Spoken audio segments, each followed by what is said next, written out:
Good morning, students. Today we'll talk about Unit 3 and day 2 है ना। Day 1 में बेटा हमने ये जो ज्योग्राफी लेसन नामक पोएम पढ़ी थी, उसके ये क्वेश्चन थे। क्वेश्चन में मैंने एनसीईआरटी सॉल्यूशन सारे भी भेज दिए आपको, फिर भी ये उसके आंसर हैं। ठीक है, आप लिख लें। Getting my words. ये फर्स्ट क्वेश्चन के आंसर हैं।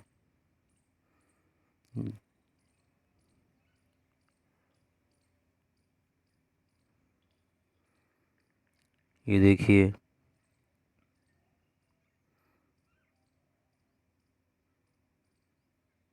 इस क्वेश्चन का आंसर है ये, as developed at necessary, this one बेटा। ओके, ये देखिए, ये इनके आंसर हैं। आप वीडियो रोक के ये लिख भी सकते हैं कॉपी पे, अदरवाइज मैंने पीडीएफ भी कल साथ में भेजी थी एनसीईआरटी सॉल्यूशन के नाम पे।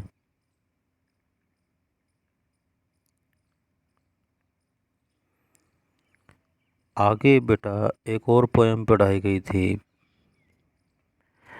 Given below are some line that Aparna read in a poem yesterday, let's go through.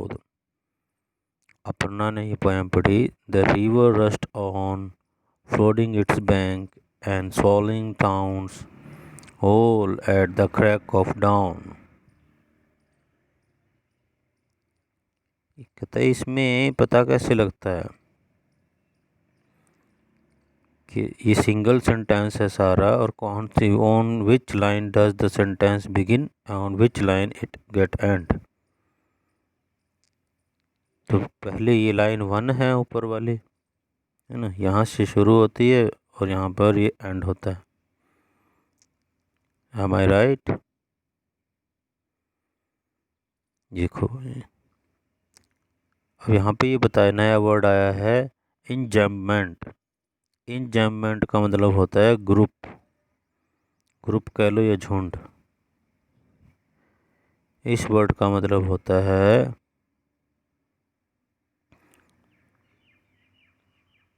झुंड। ठीक है, क्या होता है? झुंड।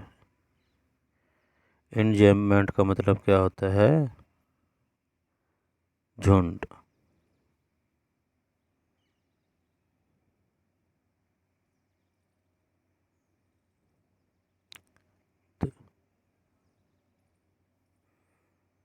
Now that we know what enjambment is, let's see why poet use this tool। हमें पता लग गया है कि इंजैममेंट क्या होता है, यानी कि बहुत से वाक्यों का एक झुंड। पोएट्री में यूँ कहा जाएगा, group of sentences. What question comes in your mind when you read the first line of the poem? पहली लाइन ये थी, The river rushed on। Rust on का मीनिंग होता है तेजी से जाती है, तेजी से भागी जाती है नदी। कहाँ जाती है अभी? हम अपने हिसाब से सोच रहे होते हैं, ठीक है। रिवर तो रस्ट ऑन टू ओशन, समुद्र की ओर जाती है, लेकिन कभी पोएट जो है कुछ और सोच रहा होता है, ठीक है। द रिवर रस्ट ऑन, यहाँ पे हमें टाइम दिया गया था 1 मिनट का।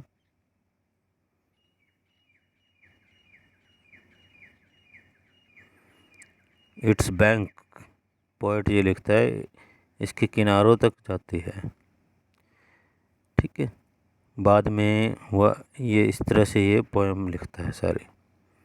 River rushed on flooding it's banks and swallowing town whole, and the crack of the dawn the river rushed on, flooding the fields and swallowing all the day, be it garden on lawns।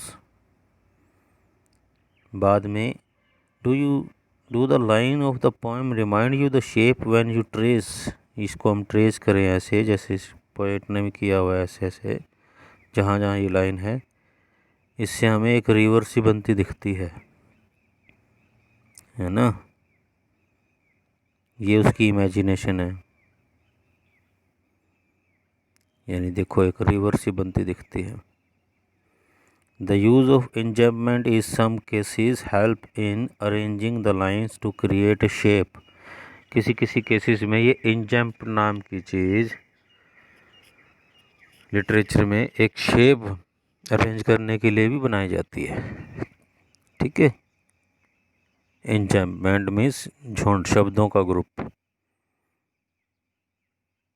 Find some example of enjambment in geography lesson poem. जो poem हमने कल पढ़ी थी geography lesson, उसमें enjambment कहाँ है? उसमें भी लंबे लंबे सेंटेंसेस है, देखो। When the jet sprang into the sky, it was clear why the country had cities where the river ran and why the valleys were populated. ये enjambment है। ये कितना लंबा सेंटेंस शुरू हो रहा है यहाँ से और यहाँ पे फुल स्टॉप आ रहा है, इसी का मतलब ही enjambment होता है। enjambment, ठीक है बेटा। ये भी एक अदर एग्जाम्पल है enjambment का। Let's now learn about another tool that poets use in their poems. एक और टूल की बात हुई है, that is repetition. ये तो सुना हुआ लगेगा आप। repetition मतलब का मीनिंग होता है दोहराना, दोहराव। ठीक है, दोबारा लिखना, एक ही लाइन दोबारा दोबारा आना। जैसे ये फर्स्ट आई है, सेकंड टाइम फिर से आई है। ये एक पोएम को एक सॉन्ग वाली क्वालिटी देने के लिए होता है, उसकी राइम स्कीम में। ठीक है, उसको सॉन्ग क्वालिटी देने के लिए होता है रिपीटिशन। इसे क्या बोलते हैं? रिपीटिशन, है ना। This tool is known as repetition. This is the repeated use of a sound. एक साउंड के लिए यूज होता है। एक गाने जैसी लगती है पोएम, फिर वर्ड, ए फ्रेज और ए line. The poet repeats the line when the jet sprang into the sky to emphasize that observation made in the stanza take place right after the jet takes off the sky. अलग अलग height पर कैसे नीचे अलग अलग scene होते हैं, इसलिए रिपीटिशन यूज होती है। ये देखो ज्योग्राफी लेसन नामक पोएम में का स्टैंजा दे रखा है, इसमें हेड भी कई बार आया है। क्या ये भी रिपीटिशन का एग्जाम्पल है? ये जो हेड वर्ड है, क्या रिपीटिशन का एग्जाम्पल है? नो, इसमें कोई वो रिपीटिशन वाली बात नहीं है। सो दिस वर द थिंग्स बेटा। आज आपने जाना पोएट्री में दो टूल्स के बारे में, enjambment एंड रिपीटिशन। enjambment होता है ग्रुप ऑफ वर्ड्स, झुंड होता है, सेंटेंस का झुंड जो 5-6 लाइन के बाद स्टॉप होता है, उसे enjambment कहते हैं पोएट्री में। वैसे इसका हिंदी मीनिंग झुंड होता है, झुंड। ठीक है, इसका उद्देश्य क्या होता है? एक फिगर देना पोएम को, है ना, एक शेप देना। ऐसे ही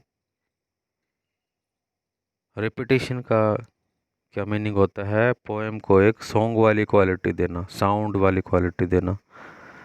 ठीक है, लिरिकल सिंगिंग क्वालिटी देना।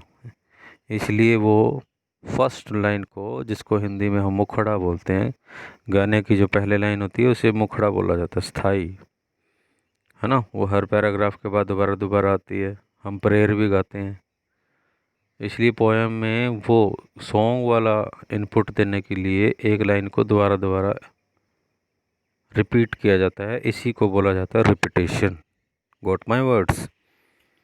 यस बेटा। So this were the things, this were the summary lecture of unit three day two. Thank you very much.